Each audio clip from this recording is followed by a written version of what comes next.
So, after what has been a really big video for me in the Marvel villains perfect for DC heroes, which, by the way, thank you to everybody who took the time out of their day to watch that video, like it, share it, and even subscribe to me from it, because I've had quite a big increase over the past week or two. I have seen a lot of your comments on that video about me doing this exact same concept, except DC villains for Marvel heroes. So I tried to look at who would potentially be the 6 most popular Avengers characters. So the Marvel heroes I decided to go with here is Iron Man, Captain America, Thor, Hulk, Vision, and Hawkeye. So with that being said, let's get into this. The first character we're starting off with here is Iron Man. And the two villains I've decided upon is Lex Luthor and Toyman. Both of these DC villains are going to offer technological advancements and ingenuities. I think if you really want to simplify this, Iron Man versus Lex is going to be the battle of the mind, and it's also going to be the battle of their ego. Say what you want about Iron Man, considering there's a lot of people here who will probably know more about Iron Man than I will, but at least with Lex Luthor,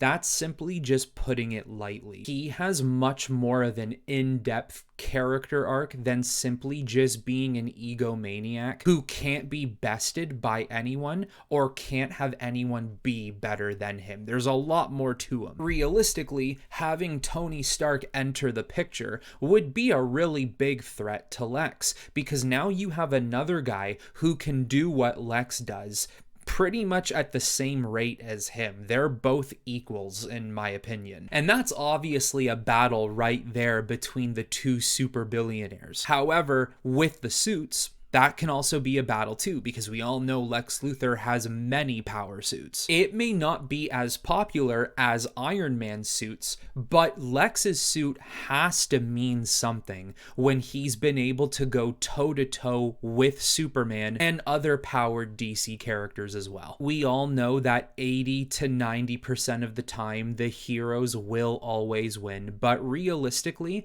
I don't know who wins this matchup. I think this would be far too close to call, and I don't even truthfully know if there would be a winner here. With Toyman, I thought it would be very interesting for him to go up against Iron Man, considering he could throw all of these wacky toys at him that are also a force of destruction, and I do think it would be an interesting dynamic too, as Toyman sends out his 15-story T-Rex robot that's demolishing buildings, and tiny miniature toy soldiers that are ticking time bombs, blowing up the streets of wherever they might be. You'll have Iron Man dealing with this threat with his dry, sarcastic, witty humor. With Tony's superior intelligence and technological smarts, this is an opportunity for Toyman to also show how good he is with technology too, creating toys and weapons that maybe Tony didn't even think of. For Captain America, the two choices for him is Deathstroke and KG Beast. I like to think that a lot of Captain America's villains would be very mercenary, bounty hunter based, and anyone who could potentially be a threat to the American government or America in general. Based off of a super soldier program, both him and Slade Wilson have a lot in common. They will both have around the same power strength. They'll both have around the same training. They'll both know how to use weapons of their own. Captain America is experienced with a gun. If he really needed to use one, he would know what he's doing. Even though, in all fairness, I do think Deathstroke would beat Captain America in a fight, there's obviously a way that Captain America could beat him as well. But even more than being very similar to one another in those aspects, Deathstroke would be someone that Captain America would simply not like. He would not approve of him, he wouldn't like his mindset, and that there alone would be enough reason to have to take him down. And then for KG Beast, he also has a lot of cybernetic enhancements that upgrade his strength and his durability, so he could easily go up hand to hand against Captain America. Also, I mean, America, Russia, two places that have never really gotten along with one another, so this makes a lot of sense too. And once again, if you want to keep this relatively simple, you could 100% have KG Beast coming to America to uncover some sort of American secrets, and Captain America needs to stop that from getting into the wrong hands. Whatever America needs doing, Captain America is there to do it. Very quickly, before we head on to the next character, I will also say an honorable mention in a way is actually Amanda Waller. I do not think Amanda Waller and Captain America would get along with one another in the slightest. I could also see there being a situation in which Amanda Waller is always sending in the Suicide Squad, and it actually now falls down to Captain America instead of Batman. Whereas Batman can often be there to maybe put a stop to the Suicide Squad, Captain America has now taken it upon himself to take the Suicide Squad out whenever he finds out they're deployed, which now brings a rivalry between him and Waller. The entire operation of the Suicide Squad is something he would be completely against, in my opinion. Now for Thor, I wanted to go with at least one human-based threat and one space-faring threat. So those two villains are Ares and Mongol. Just like Wonder Woman, Thor would have a lot of quarrels with the gods. And I think a big reason why Ares would be a constant threat to Thor, and might I even add that he would probably be his arch nemesis in the DC universe, is because Ares is always threatening humanity, which is Midgard. And one of Thor's main goals is to always protect Midgard. Whenever there's a threat, he needs to deal with it. Ares would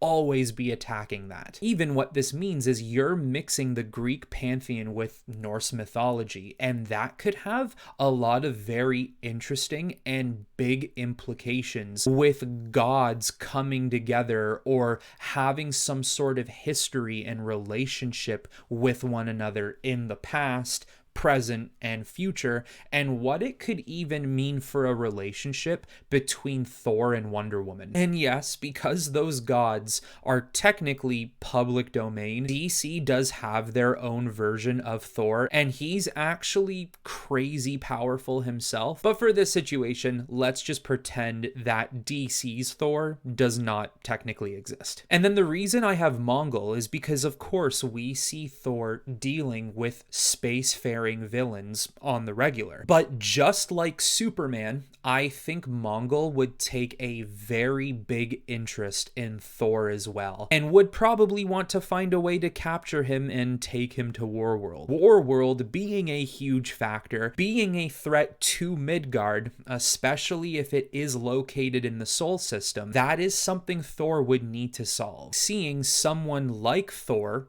a Norse Viking warrior, being stuck in a Warworld arena would be awesome. Now we got Hulk, and one of the villains was relatively easy to choose, and the other one I put a little more thought into it, but it's quite interesting. Those two villains are Doomsday and Parasite. Doomsday was obviously the easiest option to choose. Hulk goes up against Abomination, and I would imagine that Abomination is Marvel's Doomsday. However, with that being said, it's kind of a give and take there. Because it's so similar, Hulk knows how to deal with someone like Doomsday. And this is probably a really bold opinion for a lot of Marvel fans, and maybe potentially some DC fans. I think Doomsday could beat the Hulk. Whether or not that's true, this is simply a fight that could honestly, potentially destroy the entire world. You literally have two hulking creatures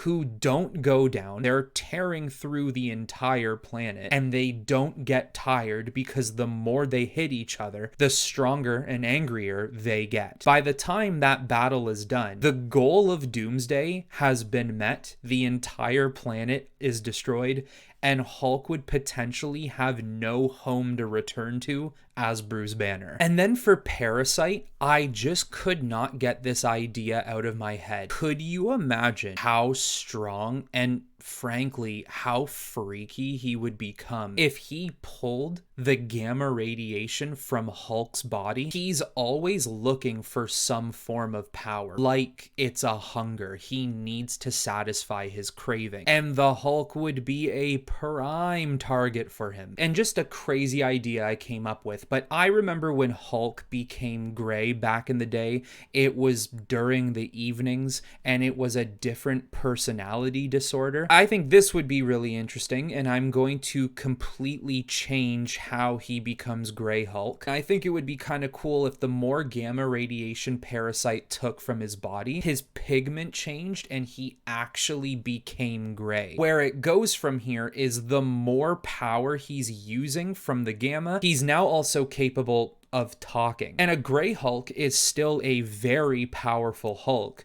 but he's now in a situation where he realizes that if gamma keeps getting taken away from him, he's just going to turn into Bruce Banner, and there's no way to stop this. I don't know if anyone's even going to really like that idea or if it even makes sense, but I think there would be an interesting way to write that. Next up for Hawkeye, I have Deadshot and Black Mask. I think Hawkeye and Deadshot are, simply put, who is the better shot. It's bullets versus arrows. It is literally a guy who cannot miss or should not be missing in Deadshot versus a guy in Hawkeye who is highly skilled and trained just as much as Green Arrow. I don't know too much about Hawkeye outside of the mainstream world, but I do like to imagine a lot of the people he would be hunting down and going after is bounty hunters and mercenaries, and maybe even mafia and crime lords. And I do think there would be a possibility where their first encounter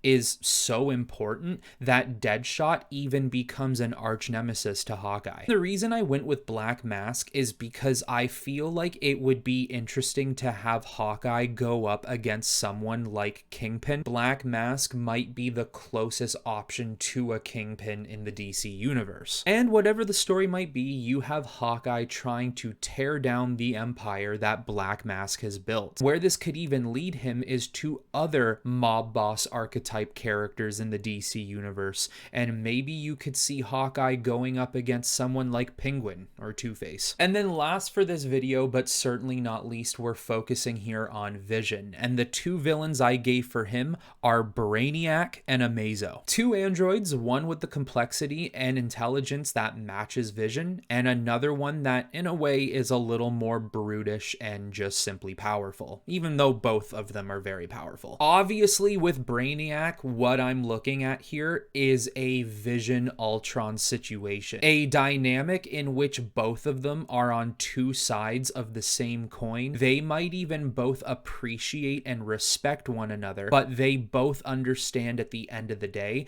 that they will never see eye to eye the particular ways that the other person sees things. There is truthfully two very different dynamics you could go for here. You could do the Brainiac who is just straight up robot, or you could do the Brainiac who is half alien, half robot. And I think depending on where you go there would be two very different dialogues between Brainiac and Vision. Nonetheless, all very interesting, all very intriguing. With Amazo, and I don't even really know if this would be too much of a fair battle, considering Amazo is capable of taking on everybody's powers and abilities. But with the amount of abilities and intelligence that Vision has, it is probably something he could figure out. Let alone, I was looking at his Marvel database information, and the guy's got like solar radiation powers and nanobite technology